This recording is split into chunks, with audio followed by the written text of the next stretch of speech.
Je voulais dire simplement que ce régime va partir. Ce régime RPB qui détruit le pays, il va partir en 2016. À Djibouti, nous luttons comme il se doit. Nous avons mis les moyens humains, financiers, moraux, et nous attendons le rôle de la diaspora. Pour qu'il parte ce régime, il faut que vous contribuiez. Il y a plusieurs façons. Vous ne pouvez pas retourner au pays pour lutter auprès de nous. Vous vivez ici, mais vous devez participer de la manière la plus importante et la plus solide qu'il soit. C'est-à-dire votre contribution financière. Il faut que vous contribuiez à la lutte. Parce que nous n'avons pas besoin de l'argent pour manger ou pour brouter ou pour faire autre chose. Nous avons besoin de l'argent pour soutenir ceux qui sont emprisonnés, ceux qui sont malades, ceux qui luttent et qui ont abandonné leurs activités professionnelles ou leur survie. Donc, il faudra que vous participiez financièrement à la lutte. Pas seulement, je partage et j'aime. Financièrement, c'est beaucoup plus important pour la lutte. Vous envoyez vos cotisations à la direction de l'ISN ou à la personne que vous avez confiance. Ça, c'est pas important. Mais il faut que vous participiez. Sinon, rien ne sert de soutenir la lutte et le changement. Le président Ahmadi avait évoqué que le pays est parti et que l'Éthiopie est en train de prendre les fondements du pays. À ce jour où le Premier ministre était à Djibouti, j'étais à l'Assemblée nationale et je confirme le propos du président. Il avait dit l'intégration économique est faite. Nous allons commencer à entamer l'intégration politique. Le député et le ministre et tous les invités avaient applaudi. Ils ont applaudi à cette déclaration. C'était choquant. Donc, il faudra sauver, comme le slogan de l'ISN, le pays. Donc, il faudra qu'on sauve et nous allons arriver en 2016 à l'alternance.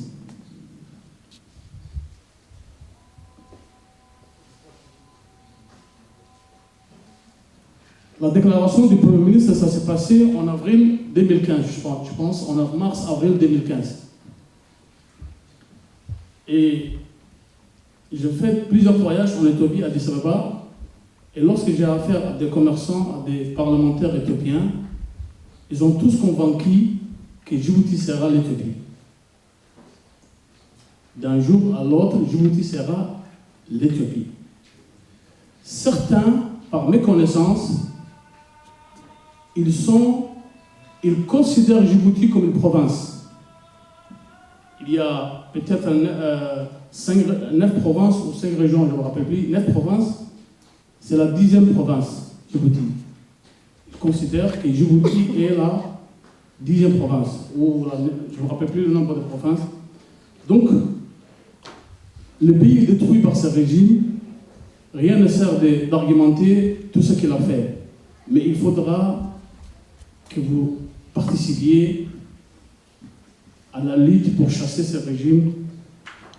Donc, on va arriver, Inch'Allah, en 2016. Et je m'arrête là. Salam alaikum.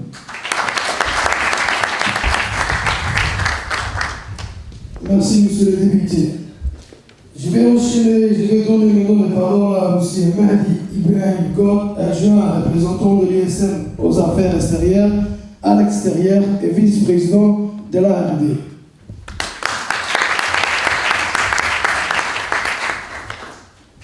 Assalamu alaikum wa rahmatullahi wa barakatuh. J'ai l'habitude de parler debout, mais je vais essayer de rester assis quand même, comme tout le monde l'a fait. Voilà, donc je suis très heureux de vous voir si nombreux à participer à cette conférence. Je traite 2 points. 2 points qui me tiennent à cœur. D'une part, la Belgique représente en elle-même le dynamisme de la diaspora djiboutienne à l'extérieur. Si je dis à l'extérieur, c'est parce que vous êtes francophone et il y a aussi cette facilité d'intégration, d'installation qui s'est effectuée par rapport à la différence des autres pays dans lesquels nous vivons à l'extérieur, comme aux États-Unis, en Angleterre ou ailleurs. Mais nous avons une certaine richesse culturelle ici en Belgique, qui n'existe pas ailleurs. C'est d'abord ce dynamisme que vous avez créé, tout en étant, en se tiraillant, tout en étant des fois mécontents les uns des autres, ce qu'à chaque fois qu'il y a une conférence, je suis venu depuis pratiquement maintenant 10 ans, vous êtes là à l'appel. À l'appel, vous êtes là. Mais votre énergie est quand même rabaissée par les tiraillements internes dont on ne sait pas l'origine, dont on ne sait pas l'effet qui se produit à l'intérieur de ce tiraillement. Je ne vois pas. Aujourd'hui, nous avons un ennemi commun. Cet ennemi commun que le président avait pointé du doigt était ce régime qui avait falsifié, qui avait dérivé notre démocratie, notre marche à l'avant dans ce monde qui, à chaque fois, est en changement total. Et je souhaite que mon intervention puisse servir et que vous puissiez retenir les uns et les autres, où que vous soyez, que votre pays est Djibouti, votre unité est Djibouti, votre race est Djibouti, votre nation est Djibouti, et vos enfants, leur avenir, c'est Djibouti. Et qu'il faut au moins dépasser les petites querelles intestines qui ne servent à rien et qui nuira à notre existence. Parce que nous appuyons ce régime divisionniste tout en étant divisés nous-mêmes. Donc sachez que c'est dans l'unité que nous pouvons arriver à la victoire.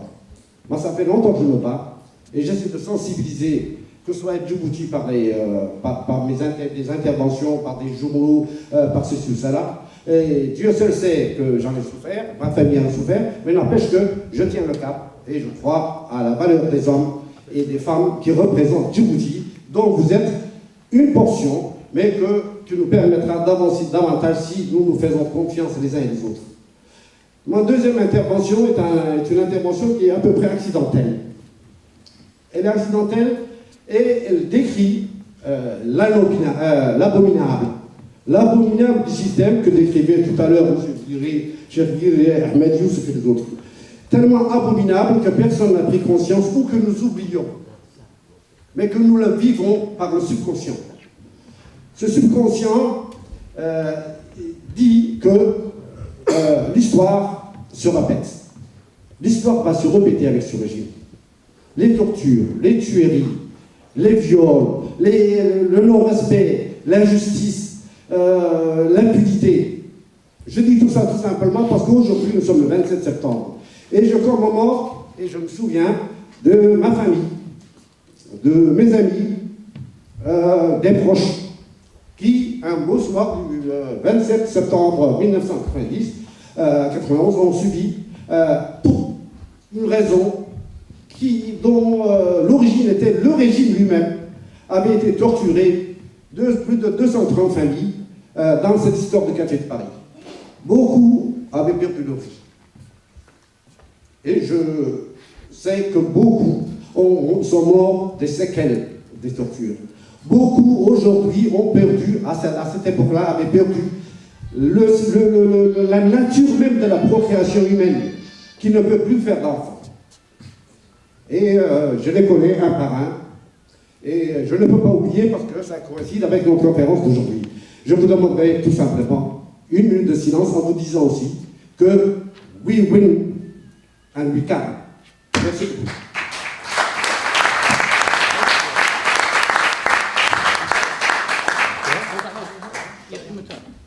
Ça lève un peu ? Une minute de silence.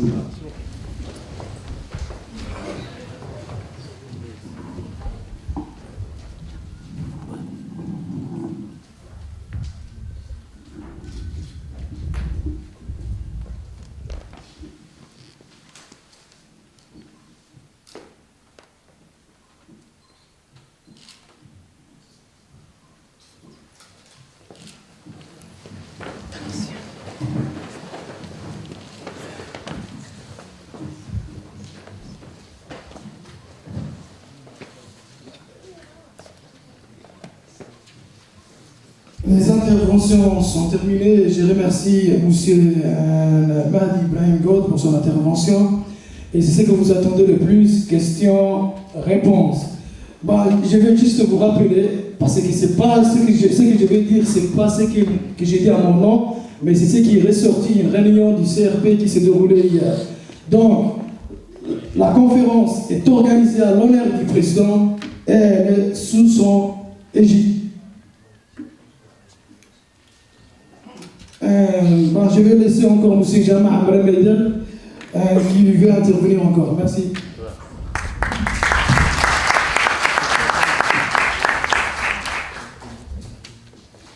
Salam alaikum wa rahmatullahi wa barakatuh. Je ne serai pas long. Je sais que c'est la suite de cette conférence qui nous intéresse le plus, c'est-à-dire la séance de questions-réponses. À ce sujet, je voulais tout simplement vous dire que la direction de l'USN, pour la direction de l'USN, il n'y a pas de questions taboues. Les choses sont claires. La direction suivie par l'USN est claire. Sa stratégie est bel et bien définie. Arriver à instaurer un état de droit en chassant la dictature. Et ça, seul le peuple djiboutien en est capable. Seul le peuple djiboutien, de par sa volonté, assisté par Allah naturellement, y parviendra. Je vous dirais donc que nous tâcherons de répondre au mieux. Mais sachez tout de même que, même si j'ai dit qu'il n'y a pas de questions taboues, comme pour toute organisation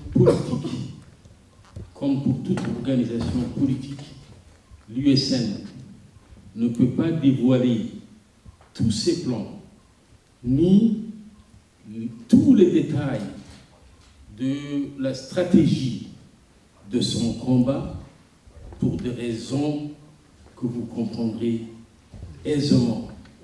Alors, s'il nous arrive par la suite de ne pas répondre en profondeur à certaines questions, nous vous remercions d'avance de votre compréhension.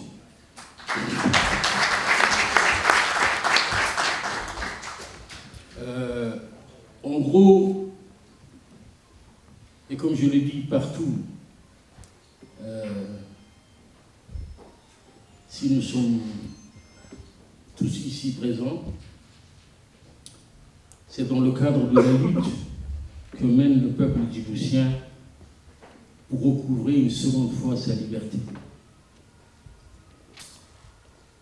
Recouvrer sa liberté et recouvrer sa dignité, ce qui lui fait le plus défaut actuellement.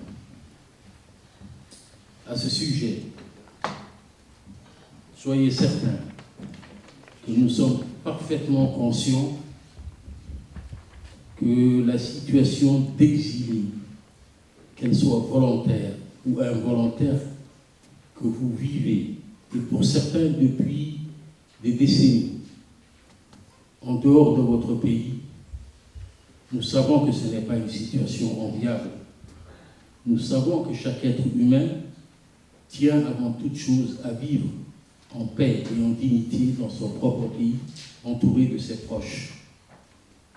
Nous espérons et nous prions le Tout-Puissant qu'il puisse nous donner les moyens de recouvrer cette liberté et cette dignité pour laquelle nous combattons, pour que tous nos exilés,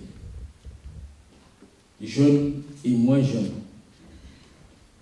retrouvent la liberté de regagner leur liberté, la tête haute. La tête haute, Inch'Allah. Concernant, je le constaterai sûrement dans mes prochaines interventions, je n'ai pas pour habitude de parler le langage, la langue de bois, le langage des, je ne dirais pas des hommes politiques, mais des politicards. Ce n'est pas du tout mon genre. C'est pour ça que Et généralement, en tant que délégué aux relations extérieures et chargé de la diaspora, certains me reprochent et me disent mais vous ne vous intéressez pas suffisamment à la diaspora, vous ne valorisez pas leur action. Si, nous tenons énormément à la participation active de la diaspora à la lutte du peuple djiboutien. Lakin, comme vous faites des critiques à la direction de l'USN, parfois totalement infondées pour une simple et unique raison, parce que vous ne disposez pas de tous les éléments d'appréciation pour parvenir à un jugement objectif. C'est ça qui vous fait défaut très souvent. C'est ça, et nous comprenons parfaitement que parfois certains s'emportent, certains dénigrent, certains. S'il y a un conseil que je peux donner en tant qu'être un peu plus vieux que la plupart d'entre vous, pour la critique objective, pour la critique constructive, oui, mais pour le dénigrement et les insultes, de grâce. La lutte que mène le peuple djiboutien est beaucoup trop héroïque, beaucoup trop importante, beaucoup trop historique pour être ramenée à des dénigrements et à des insultes. Et faisons la part des choses. Nous sommes des êtres humains, nous agissons de notre mieux, au mieux et dans l'intérêt suprême de notre nation. Il peut nous arriver que nous nous trompions, mais ce n'est jamais volontaire. Alors, sachons toujours être laissés, comme je le disais tout à l'heure, une partie des choses à ceux qui écriront l'histoire de ce pays, à l'histoire de cette lutte, aux conditions et aux circonstances dans lesquelles elle a été conduite. Bien des choses seront écrites par la suite, bien évidemment. Je sais personnellement que chacun des dirigeants de l'USN, en tout cas la très grande majorité, Inch'Allah, vous tenteront de vous laisser également des mémoires pour essayer de décrire comment la situation et les événements qu'ils ont vécus et les jugements auxquels ils parvenaient très souvent.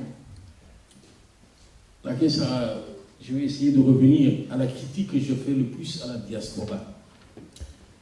Plus que les paroles, l'USN vous demande des actions.